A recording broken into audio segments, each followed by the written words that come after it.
All right, good afternoon, everybody. My name is Jonathan Gulliver. I'm the State Highway Administrator at MassDOT. I am joined here today by members of the MassDOT team as well as the MBTA and the State Police. And we are going to be talking about one of the most significant construction impacts that's going to be going on this construction season. So the Newton Weston project, which you're in the middle of right now, is about a $400 million job. It's our second largest project currently underway in Massachusetts. And we are going to be hitting a critical milestone this coming weekend, starting on May 30th. There's a train tunnel bridge structure that's right over the turnpike, a little bit on the western edge of this project site. And the milestone that we're hitting is that we're going to be replacing that train tunnel over this weekend. This is a rapid construction approach that we have used a number of times now in Massachusetts very successfully, and we're going to be using the same approach on this train tunnel this weekend. So we've planned this construction phase carefully so as to minimize impact, and again, we're going to be doing a really brief but intense period of construction over this weekend to get this work done. So this Friday, May 30th, starting at 9 p.m., we will be deploying zipper lanes that are already in place on the turnpike, and we'll be constraining the turnpike down to one lane in each direction. That is about a 2/3 reduction in capacity, so major decrease as far as traffic volume goes. We will then be starting demolition of the existing part of the train tunnel that is over the westbound portion of the turnpike, and we'll be coming in and doing a rapid replacement of that. We'll be doing the demolition, we'll be taking that demolition material off, and in its place we'll be using prefabricated bridge units that we dropped into place, and then have closure pours. Everything will be done by Monday morning at 5 a.m. We'll be off the turnpike and returning it back to normal traffic volume. This is going to be a very intense period. So again, this is, although short, a very intense period of construction, and it will cause some traffic impacts. 2/3 reduction in the turnpike with the kind of volumes that we get on this road, which is about 100,000 vehicles a day, even on the weekends, are going to cause some major impacts. So first and foremost, we are asking the public to avoid traveling through the Newton Weston area on the turnpike during this period, during the weekend, starting again Friday night into Monday morning at 5 a.m. Travel impacts are expected to be intense, and what we're hoping to do is get about 50% of our normal traffic at least to divert to another location. If they don't need to be here, again, we don't want those discretionary trips to be on the roadway. We're looking for you to just stay away from the area. We recognize that, however, that there's a number of events scheduled in the Boston area and in the local area and elsewhere nearby, and we know that people need to catch flights and other things. So we've been working closely with our partners at the MBTA to make sure that they have routes set up so that they can divert people onto public transportation. And if you do need to travel, and if you need to be on the road, if you don't have a good public transportation option, we're asking you to use those tools that are available to you with Mass 511 website, Waze, Google Maps, Apple Maps, whatever those tools are, to really plan your trip to make sure that you know what you're getting into. And above all else, leave yourself a lot of extra time. This is, right now, again, 50% reduction in traffic volumes. We expect that to be manageable, but with delays. If you don't get that 50%, you can see those delays really expand quite a bit. As much as our modeling has indicated that with 100% of normal traffic, you could see delays as much as 2 to 3 hours coming through this area. We don't want that. We want to see the same kind of success we've had in prior projects. So again, we're asking those who don't have to travel through here to really stay off the roadway during this weekend, leave that capacity open for the people who have no other choice, that they have to do things like catch a flight or they already have a pre-scheduled event. And we've had a lot of success with these diversions. You know, we have done a number of projects this way in the recent past, including just the last 2 years. We've had projects where we've done the same kind of approach, very successful. People do listen to us, and we thank them in advance for their cooperation. But that said, I want to stress, this is going to be a very intense period. These kinds of projects are designed in such a way so that you have very brief pain, but they do cause some intense pain when it happens. And as a reminder, this is phase one of this. We're going to be doing this again on June 20th when we do the other side of the turnpike train tunnel. Just again to recap, this all starts this Friday night, May 30th, 9 p.m. Lanes will be reduced down to one lane in each direction. That construction will start right away, and then will continue on through the weekend until 5 a.m. Monday morning, when their contractor returns the turnpike back to full capacity for the regular weekday commute next Monday. All right, now I'm going to hand it over to Mike Muller, who's the Executive Director of the Commuter Rail for the MBTA. Just before you do, We'll say questions today. We'll have some questions. Mike? thank you, Administrator, and good afternoon, everyone. The vital I-90, I-95 bridge project in Newton and Weston, while managed by MassDOT, has the full support of the MBTA in minimizing commuter disruptions.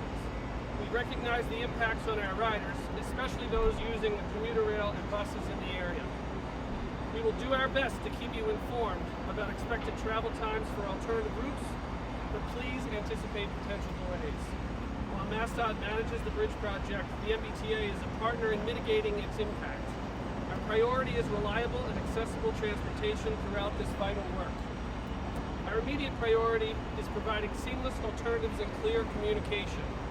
We've worked closely with MassDOT to prepare for service changes.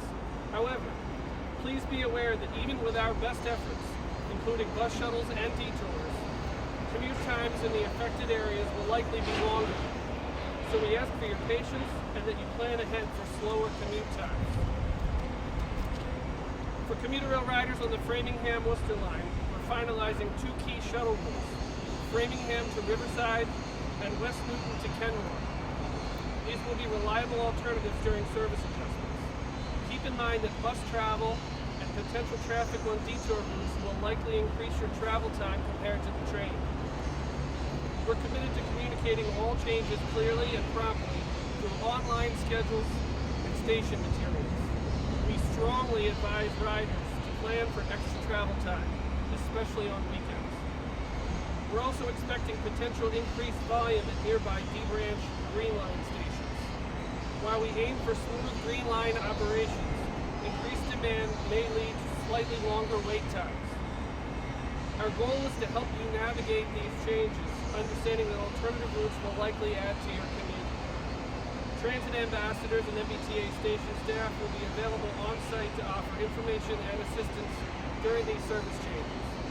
Riders are encouraged to download MBTA Go, subscribe to T-Alerts, or to follow the MBTA on X @MBTA, and across all social media platforms for up-to-date service information.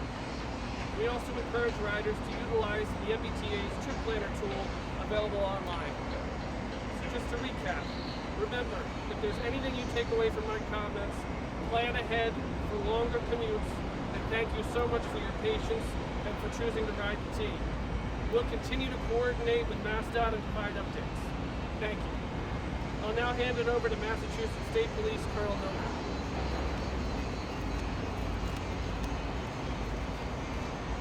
Good morning, and thank you for being here today to cover this transformative project. My name is Jeffrey Noble. I serve as the Colonel and Superintendent of the Massachusetts State Police. The Massachusetts State Police are committed to doing everything we can to make the Newton-Weston interchange project successful and safe. We appreciate the public doing their part to make that possible, and we know that when it's all said and done, this project will accomplish our collective goal of making travel safer for everyone. As we prepare for these rapid construction weekends, state and local law enforcement would like to reinforce the important safety message of my colleagues to plan ahead. If you choose to remain on the highway for this stretch of road, please leave extra time, as you will see increased congestion. If you choose to use local roads in the surrounding communities, please respect the local speed limits, local traffic laws, and local rules of the road. I will say the state and local police will certainly prioritize enforcement as needed, but we hope drivers will remember their responsibilities under the law and do the simple things that we know save lives, including putting our phones and other distractions away, wearing our seatbelts, and making sure our children are properly seated in properly fitted child car seats, leaving extra time. Simply be patient. Relax out there. It's going to be stressful for everybody. Relax, be patient, give yourself plenty of time. Designate a sober and alert driver who can use good judgment and take action And last and most importantly, slow down. Pay extra attention to your surroundings. My message today is simple. Let's work together to prevent crashes this weekend, both in this work zone and everywhere, in every work zone across the Commonwealth. The greatest danger on our roads is not building a bridge or helping a disabled vehicle. The greatest danger is a driver not paying attention or operating while impaired. Reducing dangerous crashes is everybody's business. I want to thank MassDOT and the MBTA for the opportunity today to join them in raising awareness of these important reminders. I'd like to now welcome back Highway Administrator Gulliver. Thank you. All right, thank you, Colonel. So now I'm happy to take any questions. Let me explain to us. So this is a train bridge, but it's actually going over the train will be coming underneath. So it's part of the Correct. Mass Pike that has to be replaced.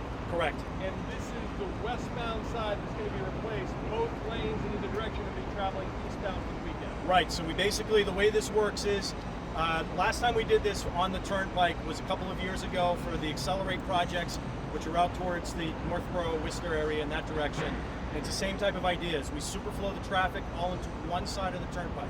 In this case, it's compressed into 2 lanes so that it gives us the operational room that we need to really make that movement happen. Thus the slowdown. Yep, exactly. Yep. And then on June 20th, it'll be the opposite, correct? June 20th, it'll be the opposite side, exactly. Yep. Maybe the key person to answer this, but when you said shuttles on the Framingham Worcester, when you gave those divisions, Framingham, the Riverside, and West Newton, Kenmore, can you get a little bit more specific on what that means? Is the commuter trail not going to run? So we will be running train service between Worcester and Framingham, not between Framingham and Boston for this weekend. So the bus shuttles are planned to take customers from Framingham to Kenmore and to Riverside, where customers can connect with the Green Line to Conley near Back Bay to get to downtown. And that's what the shuttles are. The shuttles are between Framingham and Riverside and West Newton and Kenmore. Correct. You guys have pretty significant ridership on the commuter rail on the weekends? It's higher ridership than we had seen in the past, but still significantly lower than weekdays. Anything else? I mean, you talk to drivers and like, oh man, this is going to be, but you're doing it, is this weekend the least event oriented as far as the Red Sox are out of town, things like that? Yeah, so whenever we do events like this, whenever we do a movement like this, we very carefully look at what else is happening. We want to make sure that we are reducing the overall impact. So there are a number of events going on in the Boston area that we're aware of, and we've talked to many of those organizers. But as a whole, this is one of the least. This is one of the ones that has the least amount of impacts all summer, and the next one is the one that we've planned again for June 20th. And again, these are difficult. We appreciate that it's going to inconvenience some people, and we really encourage them all. Talk to your venue. If you're going to an event, it's not getting canceled, but talk to them. They may have some special instructions about getting there and some advice. And above all else, leave yourself a lot of extra time, especially if you're taking one of those detour routes. We know there's going to be general congestion through the region. So 9 p.m. Friday till 2 a.m. What time Monday To morning? 5 a.m. on Monday, we will be off the road, and the road will be returned back to full capacity again. Safe to say there'll be a lot of state troopers out here soon. Yep, We're adding extra controls. So we're in. This obviously has any project like this has a lot of coordination that goes into it. So we're working very closely with the state police and also with the Newton and Weston law enforcement, making sure that everybody's well coordinated. We're standing up a command center so that any of those any of the issues that may happen, and hopefully they don't, we'll have people that are available to immediately direct the boots on the ground. So if something needs to be adjusted, we can do it quickly. What's the space between combat and Ridgeway? How long is that? A mile? John, come on, how long is that? A little over a mile. But the old bridge is on this being replaced. Yes, that bridge, and again, this is like a lot of these projects that we do, it's really difficult to do it in a way that doesn't impact a lot of different services. In this case, it is a train bridge, so it's the train can't run through it, obviously, while it's under construction. So that means it's going to be impacting the MBTA commuter rail as well as Amtrak. Both of those, again, we've been working very closely with to make sure that they have those shuttle services in place to bring people around. Amtrak shuttling too? And Amtrak will be shuttling too. Yep. I'm sorry? I believe we have about 2 years left, John. Is that correct? How far along are we now?